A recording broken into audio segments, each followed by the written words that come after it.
Messi আবারও প্রমাণ করলেন তিনি ফুটবলের রাজা। ক্লাব ওয়ার্ল্ড কাপ 2025 এর এই উত্তেজনাপূর্ণ ম্যাচে ইন্টার মিয়ামি ইতিহাস গড়লেন ইউরোপিয়ান জায়ান্ট এফসি পোর্তোকে হারিয়ে। খেলার শুরু থেকেই দুই দল মুখোমুখি আক্রমণ চালায়। পোর্তো গোলের সুযোগ তৈরি করলেও ইন্টার মিয়ামি রক্ষণ ভাগে দুর্ভেদ্য হয়ে দাঁড়ায়। প্রথমার্ধের মাঝামাঝি সময় সুরেজ এর অসাধারণ পাস থেকে ইন্টার মিয়ামি পায় প্রথম গোল, কিন্তু পোর্তো দমে যায়নি। দ্বিতীয়ার্ধের শুরুতেই তারা ম্যাচের সমতা ফেরায়, স্কোর 1-1। মাঠ তখন যেন যুদ্ধের ক্ষেত্র। সময় গড়াচ্ছে, সমর্থকরা নিঃশ্বাস ফেলে বসে আছে। আর তখন ইতিহাস গড়লেন লিওনেল মেসি। 78তম মিনিটে মেসি এর জাদুকরী ফ্রি কিক। বলটি গোলবারের কোণ ঘেঁষেই জাল ঢুকে পড়ে এবং স্টেডিয়াম যেন বিস্ফোরণে ফেটে পড়ে।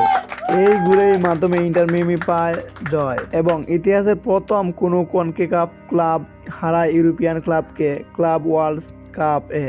ডেভিড বেকহ্যাম বলেন, নাদি কাম ইল, তার মতে আর কেউ নেই।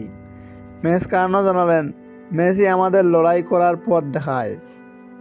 এই জয় ইন্টার মিয়ামি এক ধাপ এগিয়ে গেল ক্লাব ওয়ার্ল্ড কাপে।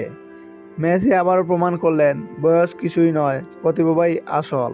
এমন আরও দারুণ ফুটবল আপডেট ও বিশ্লেষণের জন্য সাবস্ক্রাইব করুন আমাদের চ্যানেল। আরও ভিডিও ভালো লাগলে একটা লাইক দিতে ভুলবেন না। ধন্যবাদ সবাইকে।